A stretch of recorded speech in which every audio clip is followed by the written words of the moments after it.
Hello दोस्तों, welcome back to my new video. सबसे पहले डिस्क्लेमर देना चाहूँगा कि इस वीडियो को प्योरली एजुकेशनल पर्पस के लिए ही रिकॉर्ड कर रहा हूँ। मैं कोई भी बाई या सेल का रिकमेंडेशन इस वीडियो के माध्यम से मैं आप लोगों को नहीं दे रहा हूँ।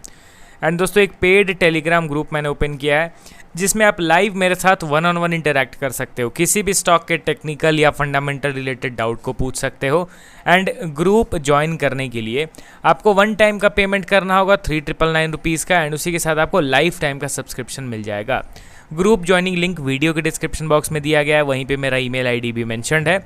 आप चाहें तो मुझे ईमेल भी कर सकते हो फॉर ज्वाइनिंग पर्पस। तो चलिए स्टॉक्स की ओर बढ़ने से पहले एक बार निफ्टी 50 एंड बैंक निफ्टी का चार्ट एनालिसिस हम लोग कर लेते हैं।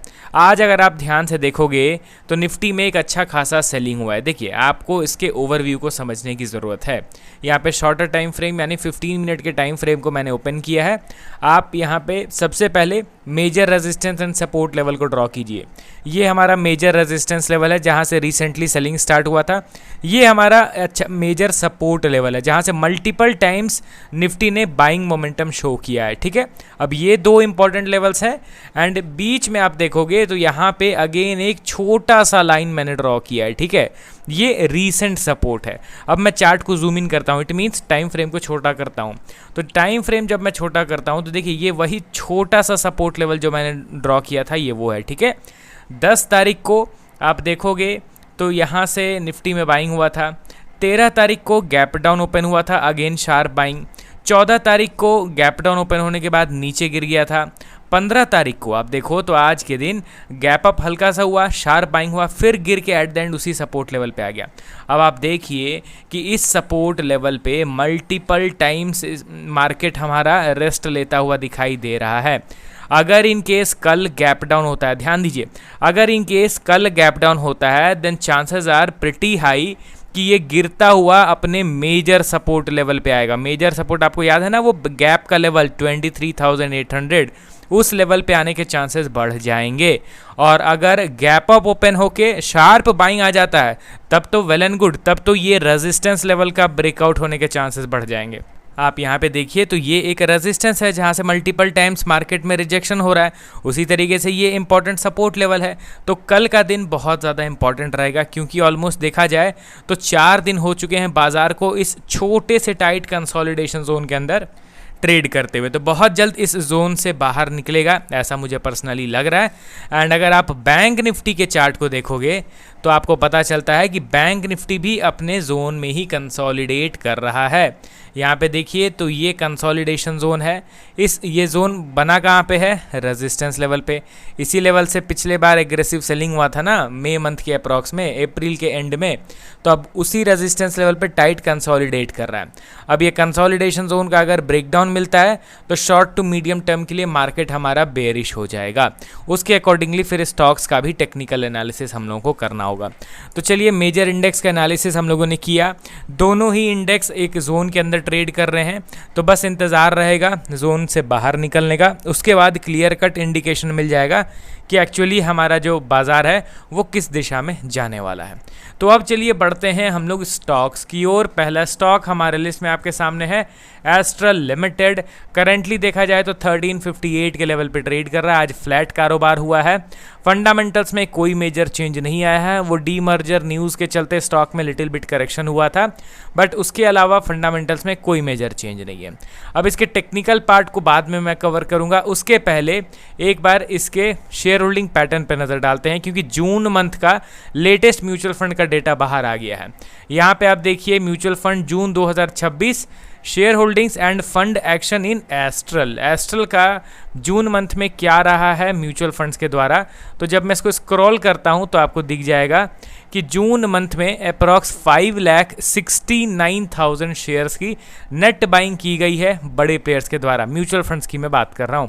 एंड इस म्यूचुअल फंड में सबसे बड़ा बायर कौन रहा है? तो सबसे बड़ा बायर म्यूचुअल फंड का है आदित्य बिरला, जिन्होंने खरीदे हैं अप्रॉक्स 11 लाख शेयर्स। एंड वहीं पे सबसे बड़ा जो सेलर है उसने निपॉन इंडिया, जिसने बेचे हैं महज 3,49,000 शेयर्स। तो बाइंग एंड सेलिंग के बीच का ह्यूज डिफरेंस आपको दिख रहा होगा। तो अच्छा खासा एग्रेसिव बाइंग म्यूचुअल फंड के द्वारा जून मंथ में किया गया है एस्ट्रल लिमिटेड के स्टॉक में। एंड टेक्निकल ओवरव्यू मेरा सेम रहेगा जो पिछले कल के वीडियो में मैंने कवर किया था, एंड शायद से 1-2 दिन पहले मैंने कवर किया था एस्ट्रल को, तो वही मेजर ओवरव्यू मेरा अभी भी इंटैक्ट है।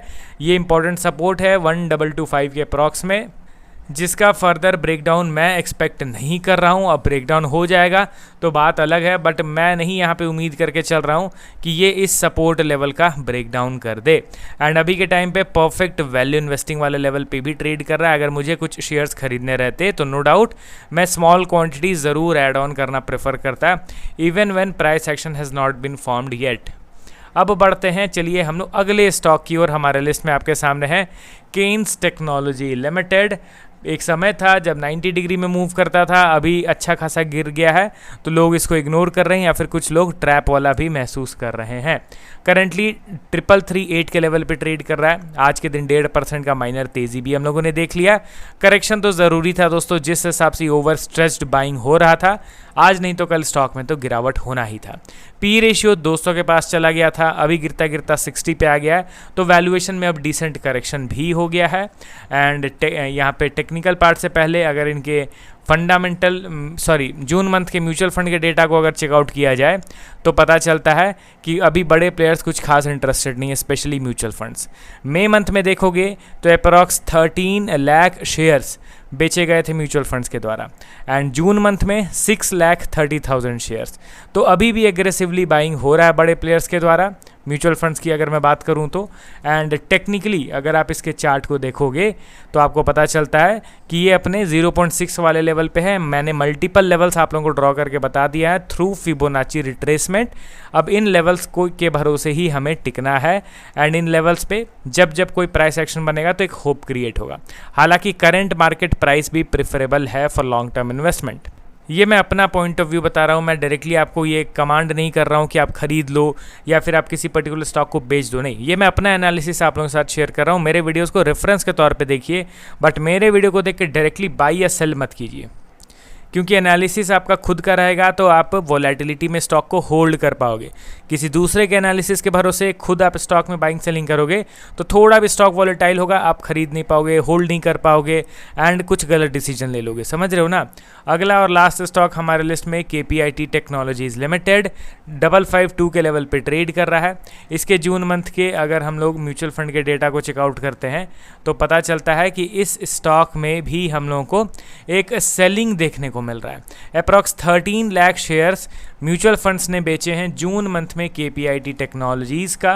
एंड KPIT में भी सेम केन्स वाला ही टेक्निकल ओवरव्यू मेरा रहेगा कि अपने मेजर सपोर्ट पे ट्रेड कर रहा है। फंडामेंटल वाइज, वैल्यूएशन वाइज ये अभी एक अच्छे भाव पे ट्रेड कर रहा है KPIT टेक्नोलॉजीज़।